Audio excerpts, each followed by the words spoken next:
Hello guys, mobile রিভিউর 25 নম্বর ভিডিওতে আপনাদের স্বাগতম। ওপো কোনো দিক থেকে কম যায় না। এবার দেশের মার্কেটে বেশ শক্তপোক্ত একটি ফোন নিয়ে হাজির হলো ওপো, যার নাম হচ্ছে ওপো A60। বলা চলে মিড বাজেটের মধ্যে লং টাইম ব্যবহার করার জন্য বেস্ট একটা স্মার্টফোন। আপনারা যারা মিড বাজেটের মধ্যে লং টাইম ইউজ করার জন্য ভালো একটি স্মার্টফোন খুঁজছেন, আজকের এই ভিডিওটি তাদের জন্য। আজকের এই ভিডিওতে ফোনটির আনবক্সিং সহ design, display, specification, price, performance এবং ক্যামেরা নিয়ে বিস্তারিত আলোচনা করা হবে। ভিডিওটি শেষ পর্যন্ত আমার সাথে থাকুন। আমি আকাশ আছি আপনাদের সাথে। আপনারা দেখছেন আপনাদের প্রিয় ইউটিউব চ্যানেল স্টার রূপকথা। তো চলুন শুরু করা যাক।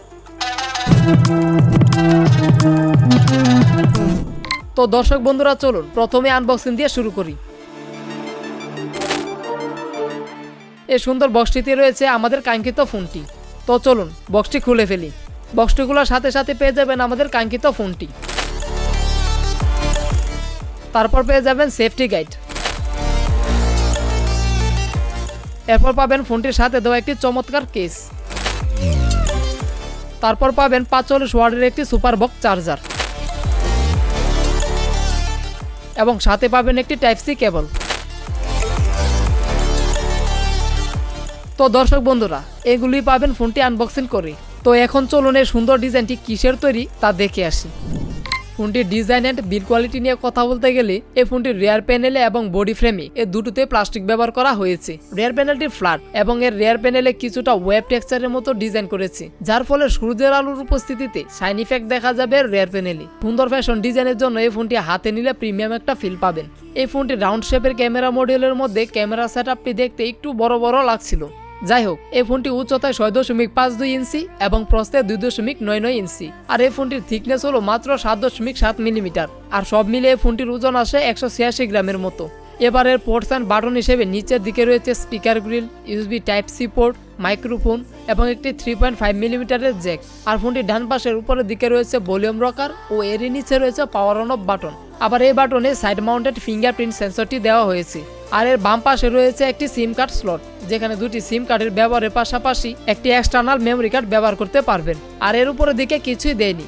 যাই হোক, এই ফোনটি দেশের মার্কেটে কালারের দুটি ভেরিয়েন্টে পাওয়া যাবে, যার একটি হচ্ছে রিপেল ব্লু এবং অপরটি হচ্ছে মিডনাইট ব্ল্যাক। তো চলুন এই ফোনটিতে কেমন ডিসপ্লে প্রোভাইড করছে তা দেখে আসি। এই ফোনটিতে 6.67 ইঞ্চির HD+ IPS ডিসপ্লে ব্যবহার করা হয়েছে, যার রেজুলেশন হচ্ছে 720x1604 পিক্সেল এবং 264 ppi হচ্ছে এর পিক্সেল ডেন্সিটি। আর এর ডিসপ্লেতে 90 হার্জের রিফ্রেশ রেট অফার করছে। এই ফোনটি 950 নিট পিক ব্রাইটনেস দেয়। এই ব্রাইটনেসে ইনডোরে ভালোই দেখতে পেয়েছি, আবার আউটডোরে কোনো রকম ঝামেলা ছাড়াই ব্যবহার করতে পেরেছি। আর এর বেজেলসের কথা বলতে গেলে দুই পাশে খুবই চিকন দেখতে পেয়েছি এবং উপরে ও নিচে কিছুটা মোটা দেখতে পেয়েছি। আর এর পাঞ্চর কাটিং সেলফি ক্যামেরাটাও একদম সেন্টারে মাঝ বরাবর দেখা গেছে।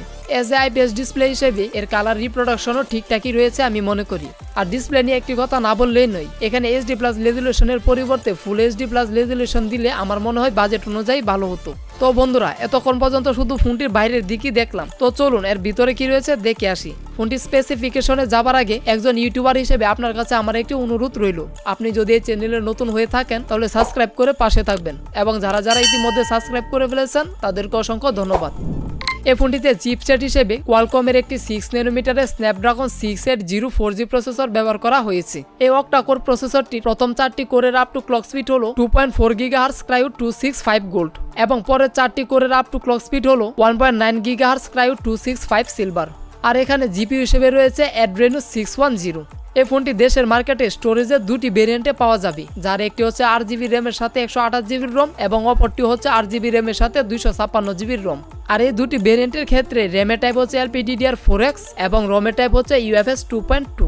তো দর্শক বন্ধুরা, বাংলাদেশের মার্কেটে এই ফোনটি দুটি ভেরিয়েন্টের অফিসিয়াল মূল্য কত রাখা হয়েছে চলুন এখন দেখে আসি। এই ফোনটির বেস ভেরিয়েন্টের অফিসিয়াল দাম রাখা হয়েছে 22,999 টাকা এবং টপ ভেরিয়েন্টের দাম রাখা হয়েছে 24,999 টাকা। এই ফোনটিতে একটি 5000 এমপিআরের ব্যাটারি ব্যবহার করা হয়েছে এবং ফোনটিকে চার্জ করার জন্য সাথে থাকছে 45 ওয়াটের একটি সুপার বক্স চার্জার। তো এখন চলুন এই ফোনটি থেকে কেমন পারফরমেন্স পাওয়া যাবে দেখে আসি। এই ফোনটির গেমিং পারফরম্যান্সের কথা বলতে গেলে এখানে পাবজিতে লো সেটিংয়ে খেলতে পেরেছিলাম। খেলার সময় কিছুটা ফ্রেম রেট ড্রপ করতে দেখা গিয়েছিল। আবার মিডিয়াম সেটিংয়ে খেলার সময় কিছুটা লেকের মুখোমুখি হয়েছিলাম এবং মোটামুটি পরিমাণ গরমও হতে দেখা গেছে এই ফোনটি। আবার অ্যাসফাল্ট 9 এই গেমটি খেলার সময় কালার অ্যাকুরেসির কিছুটা ঘাটতি বাদে মোটামুটি ভালোই পারফরমেন্স ধরে রাখতে পারছিল এই ফোনটি। গেমিং এর ক্ষেত্রে আমি বলবো এই ফোনটি কোনোভাবে একজন গেমারের সম্পূর্ণ চাহিদা পূরণ করতে পারবে না, তারপরও অন্যান্য গেমগুলো সময় কাটানোর জন্য টুকটাকভাবে খেলতে পারবেন আর কি।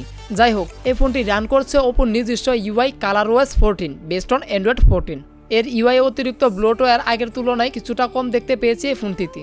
এই ফোনটিতে মাল্টিমিডিয়াও ঠিকঠাকই দেখতে পেয়েছি, ডিসপ্লেতে কালারগুলো ঠিকঠাক লেগেছে আমার কাছে। তাছাড়া এখানে 300% পর্যন্ত ভলিউম বুস্টের সুবিধা থাকায় কোলাহল পরিবেশ থেকেও একদম ক্লিনভাবে অডিও শুনতে পারবেন এর স্পিকার থেকে।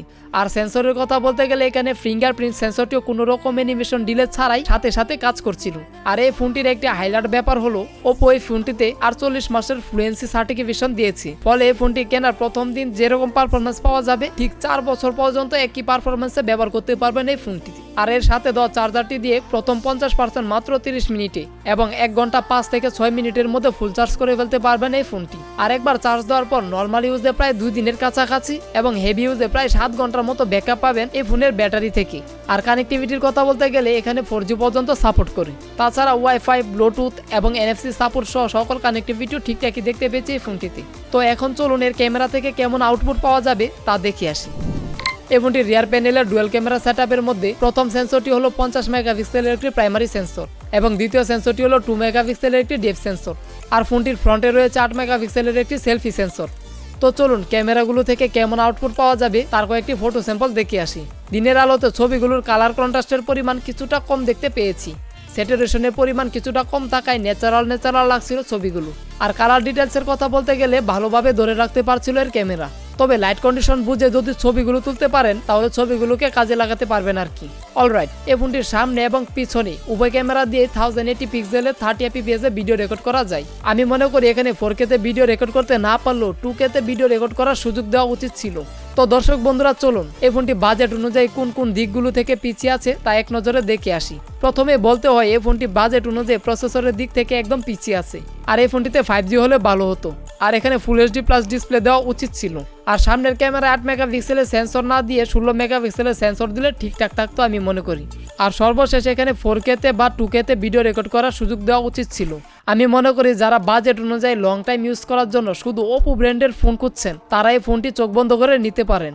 তারপরও আপনি কেমন ফোন চাচ্ছেন তাই ইউটিউবে কিছুদিন রিসার্চ করে দেখুন, তারপর একটি ফোন কেনার সিদ্ধান্ত নিন।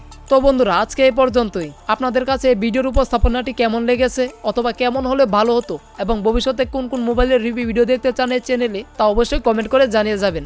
আর একজন ইউটিউবার হিসেবে আপনার কাছে একটি চাওয়া, যদি আপনি এই চ্যানেলে নতুন হয়ে থাকেন তাহলে সাবস্ক্রাইব করে পাশে থাকবেন এবং ভিডিওটিতে একটি লাইক দিয়ে যাবেন।